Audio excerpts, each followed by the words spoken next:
Tell me your full name. A birth certificate or what I go by? Birth certificate. Joseph Cangelose. Okay.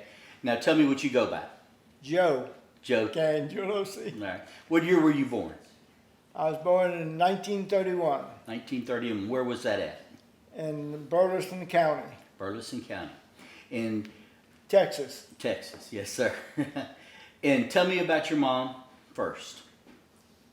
My mom name was Mary, and maiden name was Tadero. Okay. And where was she born? Do you remember? No, I do not. I think in New Orleans, but I'm not positive. Okay. And then she's buried in Bryan. She's buried in Bryan at the family plot. Right next to my grandfather. With my father. Yes, sir. And tell me about your dad. My dad is a Cangelose by Sam Cangelose. And believe it or not, I don't know a tremendous amount about my grandfather. Okay. And you don't know anything about where he was born, just know that he raised in Burleson. Yes. Right. Okay. Now, tell me, Joe, where did you go to school? I went to school in Burleson at a country school in Burleson County. Can you describe the school? It was a two-room school. I had two teachers, and there's 4 rooms, four rows of chairs in each room. And the first, second, third grade, and fourth, fifth, sixth, seventh, and eighth grade. So you had 2 teachers, 1 teacher for 4 grades. And I got a little story to tell you about that. Okay.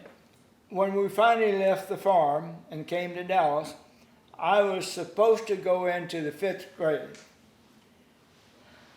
And the principal tells my dad, well, we're not so sure about that. We're going to have to give him a test because we may have to put him in the 4th grade because of where you came from, and they only had 1 teacher for 4 grades. Oh, he says, whatever you have to do, you have to do. So they gave me a test, and instead of putting me in the 5th grade or the 4th grade like they thought they might, they put me in the 6th grade. So you were already ahead. I'm already ahead. Do you remember how many people went to Burleson School about? I don't know exactly, but if I were to make a wild guess, I'd say 8 or 10. 8 or 10. And were most of those people that went to school with you, were they Italian? All except one person. All right. And his name was Joel. Joel. Joel, and he was Hispanic. Hispanic. Now, the house you grew up in, it's not there anymore, is it, Joe? The last time I went to Burleson, it was there. It was still there. It was still Okay. there. And can you describe the house somewhat? How big was it? The house is a frame home, and it was on what they call Cangelose Hill. Yes, sir. And you walked into the living room, and then you went into the next room was a kitchen, and it had 2 bedrooms, but my dad had made shift where we had another room because he had 4 kids. Mm-hmm.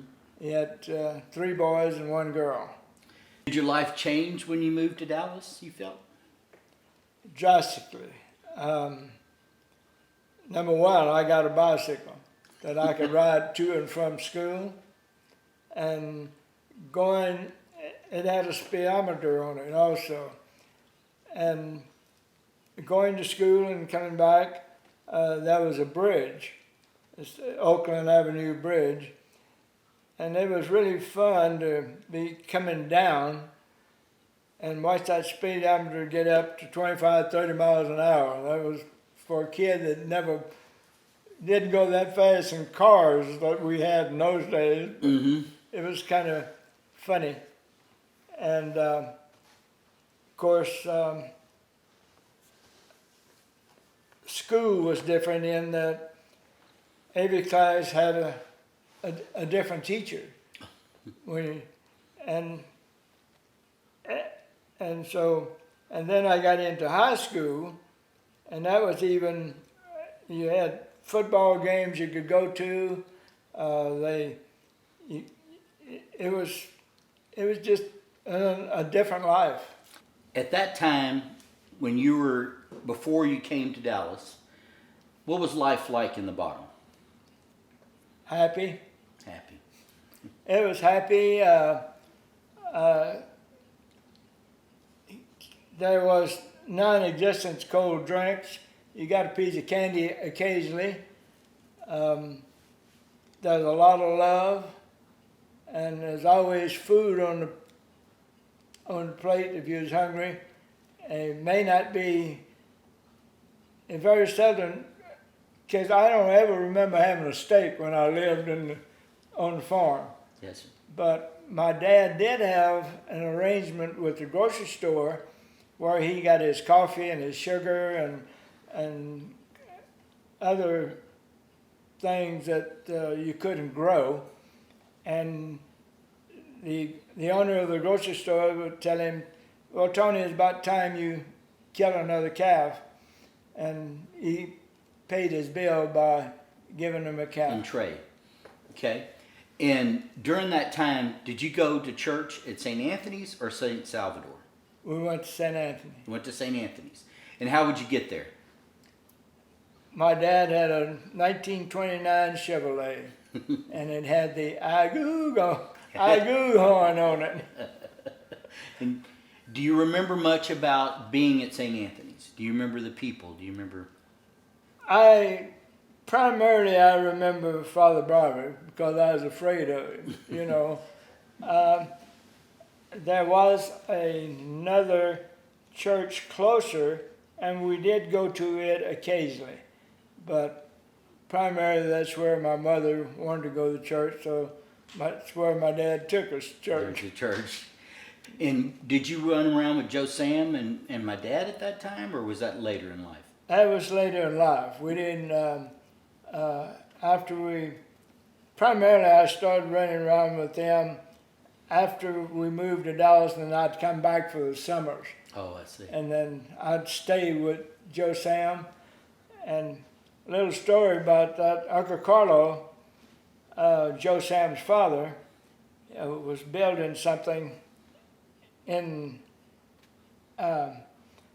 so Joe Sam and I, being boys, we testing our muscles to see who's best, and Joe Sam was bigger than I was, taller anyway, and we would sometime get to playing a little rough, and Uncle Carlo caught us fighting, and me getting the best of it, so he whipped Joe Sam because he was bigger than I was. He should have been able to whip me. I always thought that was a double whammy, you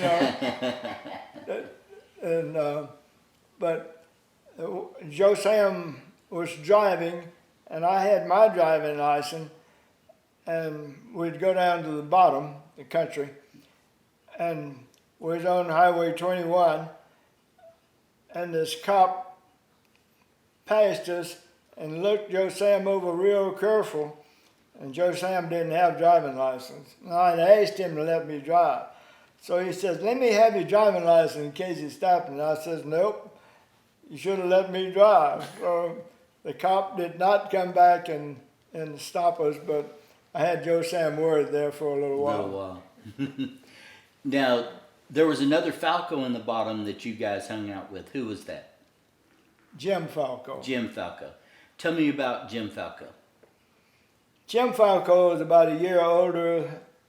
I was 6 months older than Joe Sam, and Jim was a year older than I was. And Uncle Charlie would give him, he had driving privileges more than we did. I never had driving privileges when I lived in the country. Never drove Dad's Chevrolet.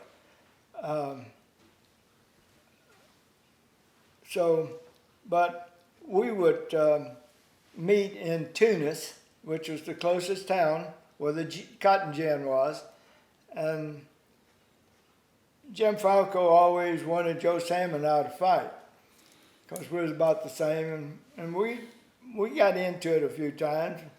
Nothing drastic, but I see it now that Jim was having a lot of fun. At your expense. At our expense. So when you would come back for the summers, Joe, tell me some of the stories that you and Charles and Joe Sam and Dad would get. Well, a lot of time we just fly kites,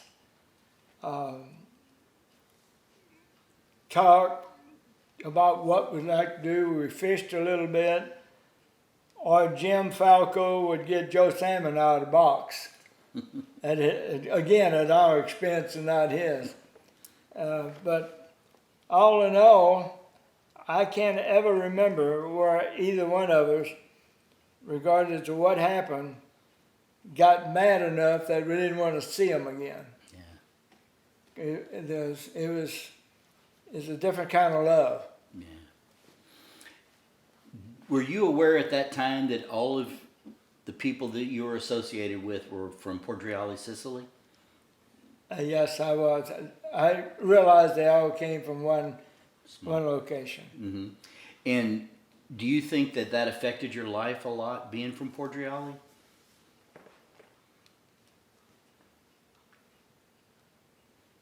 Well, if it affected my life in any way, it is by the mannerism of the.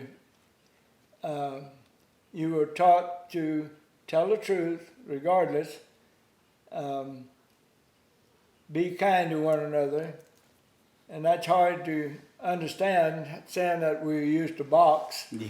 but that was a different thing. That was almost like a play. But you attended St. Joseph altars and traditional Italian weddings. And Right. Mm-hmm.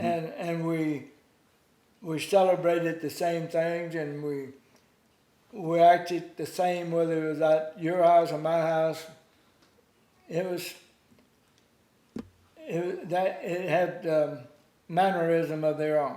Yes, sir. I agree. You know, during that time, can you tell me about the Italian community? What did you think about growing up around that many Italians? Well, just about everybody in the bottom, as we called it, was of the Italian descent. And we were all friends, and we visit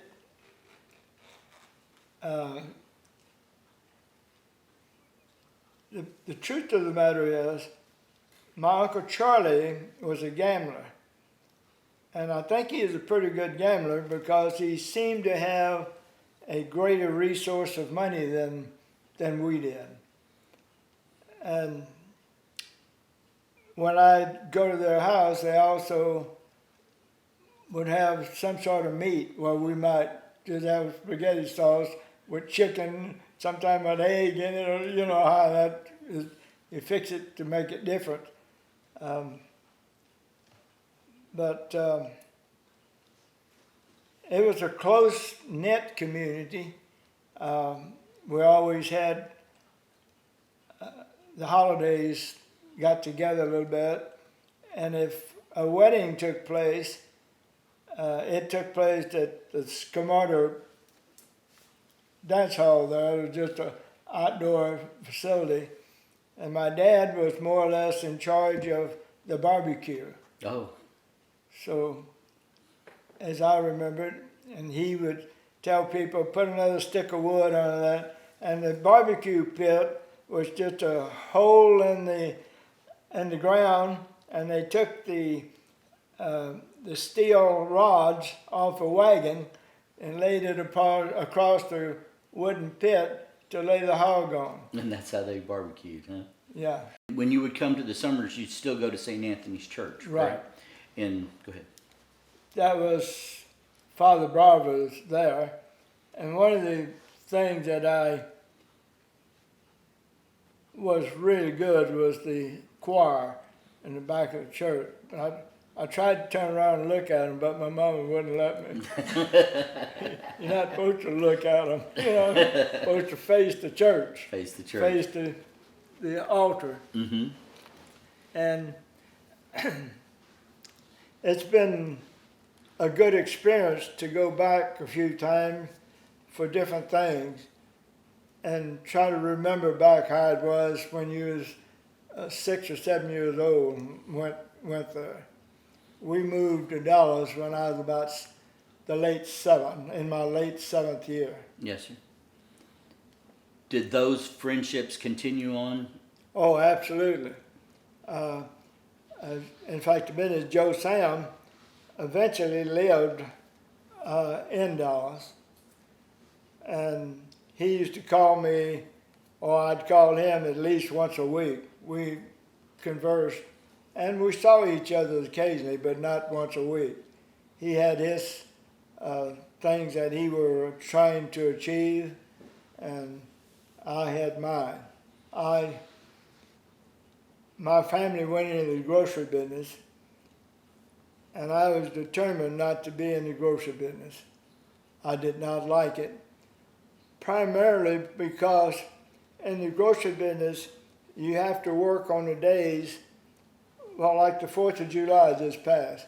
If you were in the grocery business, you'd have to be there. You couldn't be somewhere else having fun with your family. And so I didn't want any part of that. So I went in, got me a job after school at a graphic company. And I almost got fired the first day because I took too long to do a job. And the owner's partner says, well, don't look at how long it took him to do it. Look at the fact that he did a perfect job. And the man told me, I started to fire you, but my partner said, look at the fact that he did a perfect job, and when I did that, I guess you didn't take too long because you didn't have to redo it. That's good. So you went to work as a graphic artist in high school. Did you work as a graphic artist the most of the time in high school? Well, I thought I wanted to be this place that the school had a program that they would help you find a job, and you could get out of school, instead of having study hall, you'd get out of school and go to work. And that's where I went to work. And like I said, I almost got fired the first day, but I made that, and it turned out pretty good. And worked for them for a while, and I made a delivery for them. I had a little motor bike at the end, and I could make deliveries. And I made this delivery to a place, Maxi Mayo Printing, and some guy that I didn't know come up and say, hey boy, you want a job? And I said, well, I got a job. He said, no, I mean, do you want to change job? I said, I don't know, it depends what it makes. How much is it? Where is it? And all that. And he said, well, it pays 75 cents an hour. Well, I was making 50, and I said, nah, St. Anthony, forgive me. I said, I already make that. He said, how about $1? I said, okay, when do I start? So he said, well, you go this address and see Tom Henry, and he'll put you to work, and you work on days for a couple of weeks, and then you come on nights. Well, after 2 weeks, I went up to Mr. Henry, and I told him I appreciate all of his instructions, and I really enjoyed working with him. And he said, are you quitting? I says, no. I said, Mr. Matthews said after 2 weeks I was supposed to go on nights. He says, no, forget that. You come right back here Monday morning. I said, but Mr. Matthews, well, the owner was passing about that time. His name was John Scott. And he says, Mr. Scott, come here a minute. And he says, Harry is telling this young man one thing, and I'm telling him something else. And Mr. Scott, in his nice way, says, young man, that was on me, you know. Young man, whatever he tell you to do, you do it. I said, yes, sir. So I didn't have to go all night. I had a day job. And I did things they didn't expect because where I came from, it was just a four-man operation, and if somebody needed to run the line type machine for one line, I could do it. And Mr. Tom Henry asked me to put it up. You need to get a form number. And I said, well, do you want me to go ahead and set it after I get it up? He said, you can set type 2? And I said, yes, sir. He said, yeah. So, you know, coming from a small shop was really helpful because you got to do the things that, in fact, a minute I started doing too much of it, and it was a union shop, and the chapel chairman didn't like it, and he started raising hell with John A. And John Scott told him, said, his name was Pete, said, Pete, if you want to have a strike over this, I'll tell you what I'll do. I'll print the signs for you on strike. So Pete didn't push that no further. So, was there anything else that happened in high school, or when did you decide to go into the Army? When did I decide? To go into the military?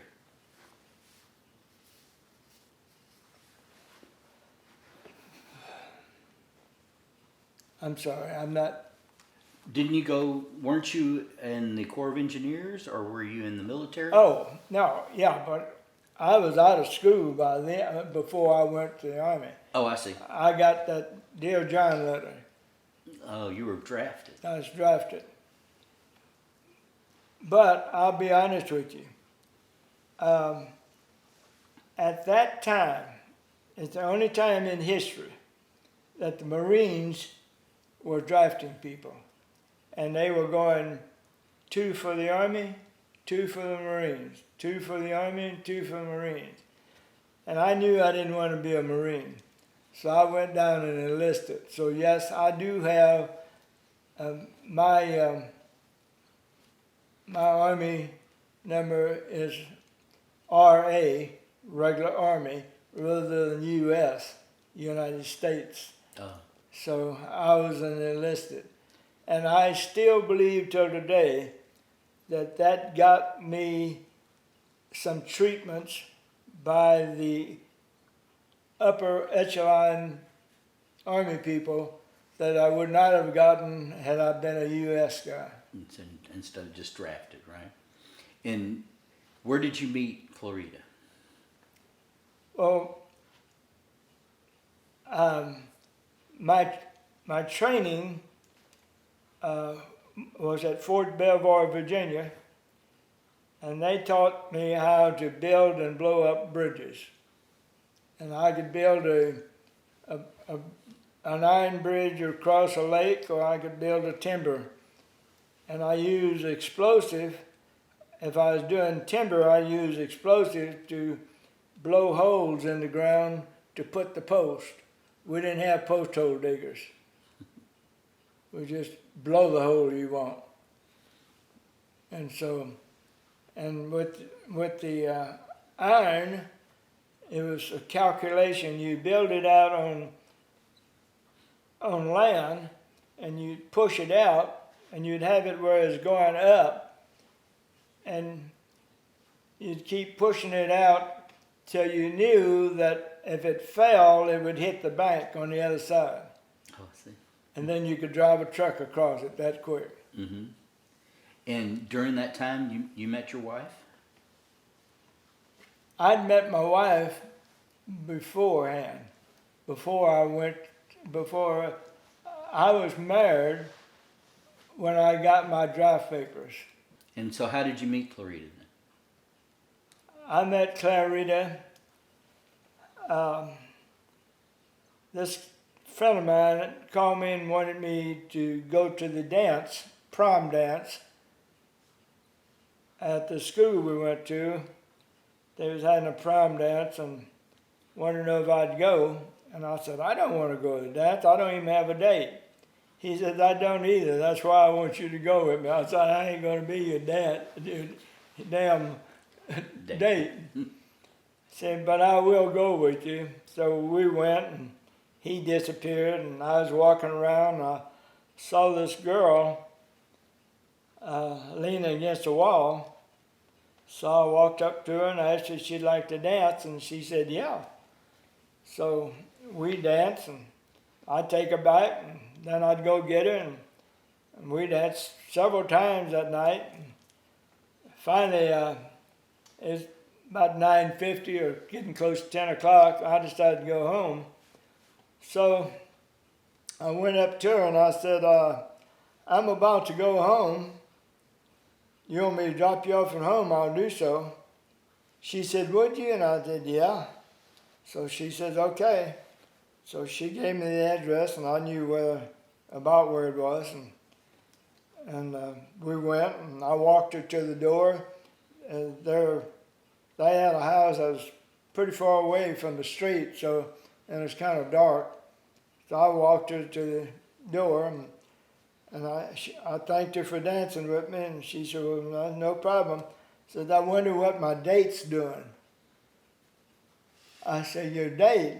Said, yeah, I went there with Robert Shepard. Well, I knew Robert. He weighed about 220, about 5'9" tall, you know. I was glad we didn't have no problem over this. But so we started dating, and her aunt didn't like me. And primarily, she didn't like me and said I'd never amount to anything. And Clarita said, well, they're not exactly living on Skid Row. They got a couple of grocery stores, and I understand they're thinking about getting another. He's got his own little car. Well, he's an Italian. The truth finally comes out, you know. So Clarita doesn't pay any attention to him. We continue to date. So she finally tells Clarita to either quit going with me or move out. And I don't know how many times she told her that, but she finally decided, I guess she made arrangement with another uncle, and finally decided, well, hell, I'll just move out. So she was a ward of this aunt because her mother died when she was 8 years old. And so she moved out and went to live with an uncle named Roy. And we continued to date. He didn't have any problem with me, you know. And I guess we dated close to 2 years, and we decided to get married. So on November the 11th, 1949, my sister, Elizabeth Ann, gave us a little, after church, she gave us a little party, and then about 10 o'clock, we drove to Galveston, our honeymoon. But it was, so we got this apartment, and it wasn't very good. In fact, the minute it was so bad, we moved out about 2 o'clock one morning. I thought the rats was going to get us before we could get out, and went and knocked on my brother Sam's and asked him if we could stay there a week or so till we find something. He said, yeah, come on in. So that was that part of it. Then later on, I get drafted and all that. In fact, to be honest,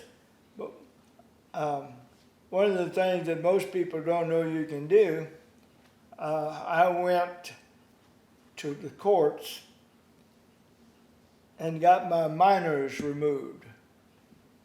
I wasn't 21, so I got my minors removed that I could show somebody that I can sign as an adult. I'm legally binding as if I was 32 years old.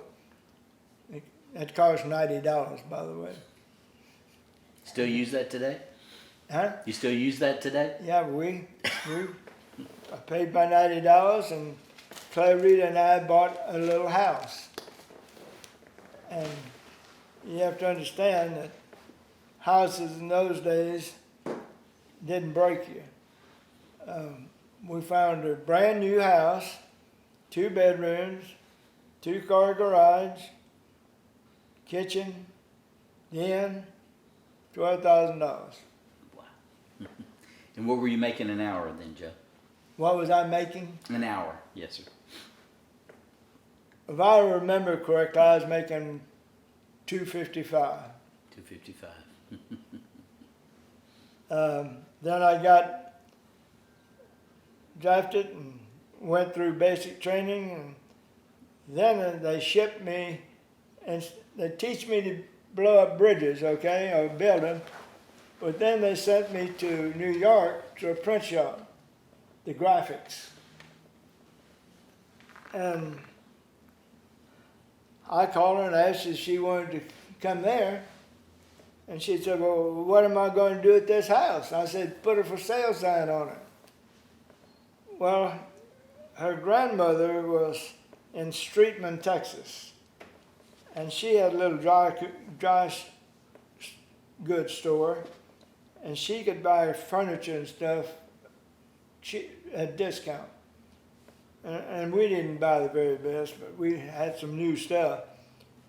And Clarita went there, so she put a sign in the paper for sale, and she sold house and the furniture and all. And she came to New York, and we lived in New York for about close to a year. It wasn't quite a year, but it was close to a year. And then I got my orders to go to Frankfurt, Germany. It wasn't at a print shop either. And so I drove her back to the city of Dallas, caught a plane, went back, and then got on another plane and went to Frankfurt.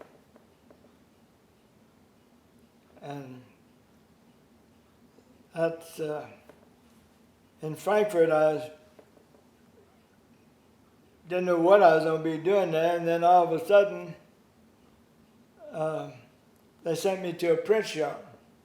And that's where I legally, underline that word, legally, I legally printed money that was used in the European theater. How long were you in the Army? I was in there 2 years. Mm-hmm. And then when you came out of the Army, what did you do? When I came out of the Army, I went back to work a short period of time for the John A. Scott Company, and then I bought the original company that I worked for when I was in high school. Oh my. And it wasn't a print shop, it was strictly a typesetting place. But I changed the name Texas Graphic Resource, and we had a little press, and we started getting into the printing business. The Chinese government thought I was doing something right, so they invited me to come to China to modernize their print shop. When you mean modernize their print shop, you meant their money, correct? Well, there wasn't any money involved. We had to pay our way there. The rooms were free, and they fed us some meals. But what they wanted to do in the Chinese language, they use pictorial. For instance, if you draw a square, that's a country. If you put a stick man, that's somebody important, and that's somebody in that country. If you put a hat on him, he becomes the president or the mayor or whatever, that little part. And they got 8,000 symbols. Now, how do you put 8,000 symbols on a computer? You can write a computer program where you have supershift, but how many supershifts do you have to have, and who in the hell would remember where the stick man with the hat's up, you know? So we gave them a different idea because we didn't think that would work. I just don't think anybody would have that kind of memory. So we told them to create an alphabet. Not necessarily the Roman alphabet, because we knew they didn't want the Roman alphabet. To create an alphabet that said those, that way you could spell those things out, okay? And then put it up on your street signs for a year, and then you switched, and then you take off the pictorial and put the symbols up, take off the symbol and put the pictorials, well, you do away with the pictorials, but you still have it down if somebody need to try to remember it. And they didn't want to do that. And I said, well, we just can't help you then. Tell me, during your life, being married, were there any things that you think shaped your life or changed, who you are?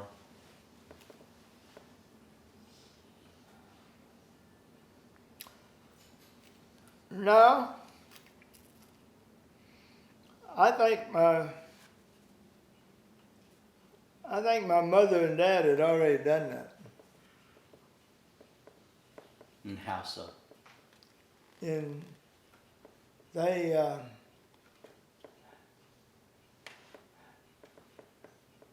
led me to believe. They taught me that it doesn't do any good to tell a tale, because sooner or later it's going to come out. So you're worse off than telling me what it is if you just say, hey, the truth is, and tell it. And as I think I said just a little while ago, that I thought somebody up there put in a good word for me, because some good things has happened to me. Some great things has happened to me that I mentioned. I don't necessarily want it recorded. Yes. But I still believe that maybe my mother put in a good word for me. Watched over you. Mm-hmm. Tell me, Joe, because we've heard so many things that you've added. Is there things you'd like to add to this that you haven't added so far? Well,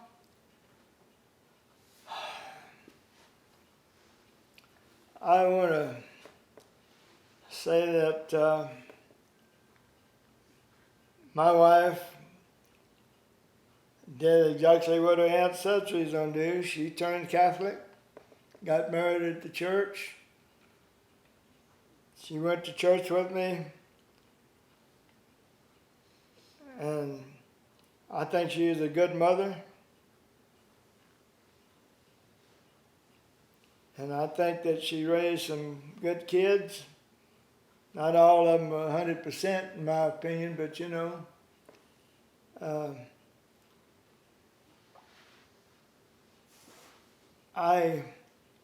my dad,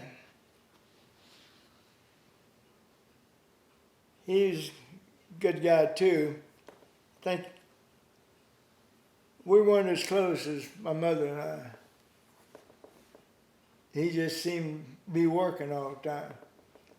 So if somebody's watching this that got kids, remember, take a few minutes Clarita had a great influence on my life. She taught me that it doesn't matter where you're going, you need to dress presentable. You may just be going to work, but you don't know if you have to stop going to the doctor on the way. And I think she taught her kids to be honest.